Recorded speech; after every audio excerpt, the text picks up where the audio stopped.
Au cours des dernières décennies, notre pays a subi des variations climatiques alarmantes, marquées par une diminution des précipitations et une augmentation des événements extrêmes, tels que les ouragans et les inondations.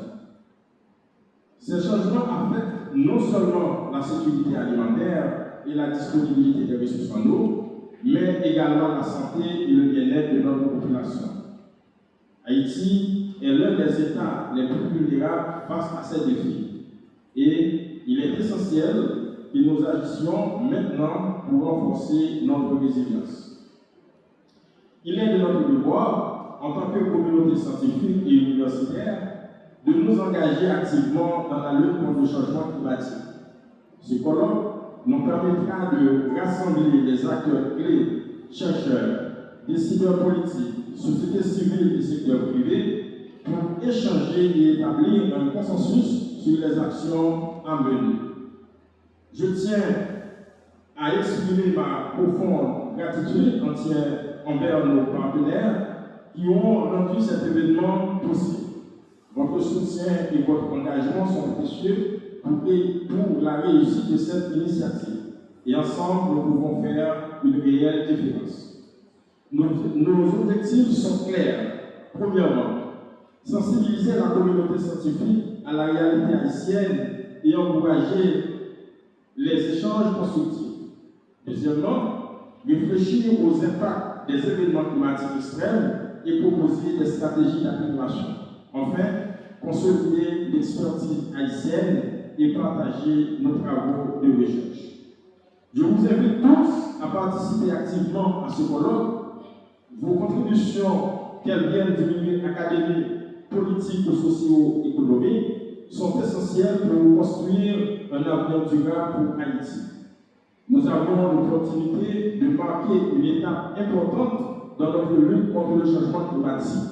Ensemble, faisons en sorte que notre voix soit entendue et que nous puissions bâtir un avenir résilient pour notre pays. Il y en a des titres, effectivement, c'est Bureau et UAC2 qui font partie du Canada. Il y a deux grands types d'aléas, comme a souligné M. Manuel, des aléas géologiques, non seulement des séismes, des tsunamis, mais aussi des aléas qui sont assez fréquents dans le pays, qui sont le glissement de terrain, toute la partie géotechnique, et de l'autre côté, les aléas climatiques, avec canicule, sécheresse, inondations, cyclones, etc. Dans un contexte qui est marqué par les changements climatiques et la variabilité climatique. À cela, on peut ajouter un cinquième axe de recherche qui est celui sur les aspects sociétaux liés à ces aléas. Donc, bien que c'est une chose de comprendre les aléas, c'est une autre de voir les impacts, les interactions. En ce qui a trait à ce colloque, qui est la deuxième édition de l'initiative extrêmement intéressante de l'UNC2, le thème de cette année, c'est le changement climatique en Haïti et les impacts d'atténuation, adaptation et positionnement à la COP30. J'ai l'honneur de prendre la parole à la cérémonie d'ouverture de la deuxième édition du colloque international sur l'éducation au changement climatique pour saluer l'Université Quisqueya et ses partenaires de présenter à travers cette manifestation scientifique qui semble vouloir devenir un rendez-vous annuel le bilan sur les impacts des changements climatiques en Haïti, permettant ainsi aux scientifiques, aux politiques et à la société civile d'être informés et échanger sur le réchauffement climatique dans le contexte socio-économique particulier du pays. Je voudrais remercier l'Université Quisqueya pour cette invitation et profiter de l'occasion pour féliciter les membres de l'équipe de recherche sur les changements climatiques et les autres unités de recherche rattachées au laboratoire mixte international de l'Institut de recherche pour le développement pour avoir mis tout en œuvre pour maintenir dans les difficultés du présent ce colloque, lieu de réflexion et de partage des résultats des travaux de recherche menées en Haïti ou ailleurs sur la problématique du climat, notamment dans les petits espaces insulaires. Je veux profiter de ma présence aujourd'hui à cette deuxième édition du Colloque international d'éducation au changement climatique pour exprimer la volonté du ministère d'apporter sa contribution au renforcement des expériences scientifiques nationales portant sur la compréhension du changement climatique et des mécanismes permettant d'atteindre en 2030 l'objectif 13 des objectifs de développement durable des Nations Unies. Je forme donc tous mes vœux de succès à ce colloque qui ne peut qu'enrichir nos approches face à ces défis majeurs. Et je renouvelle la disponibilité du ministère à participer à cette entreprise.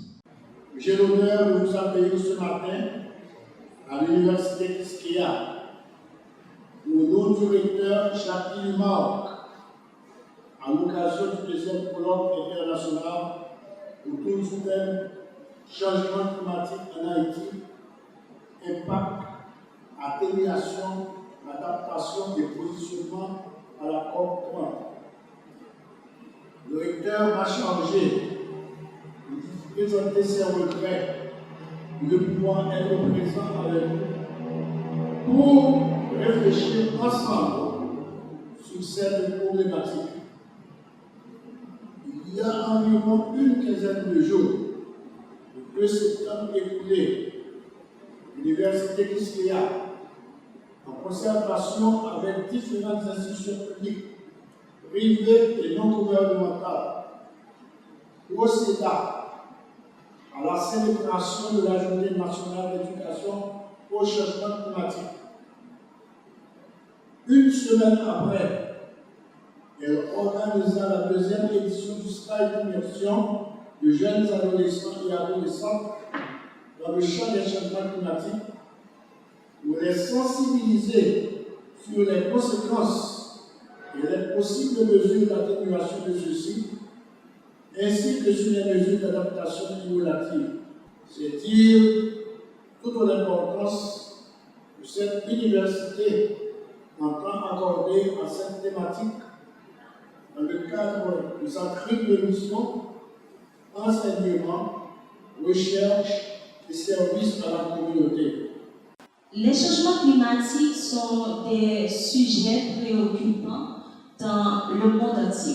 Les changements climatiques engendrés par les aléas climatiques qui sont des phénomènes d'origine climatique qui s'échappent au contrôle humain sont des phénomènes qui se caractérisent par leur nature, leur intensité et leur probabilité de récurrence. Ils ont des répercussions profondes et dévastatrices sur les zones côtières mondiales.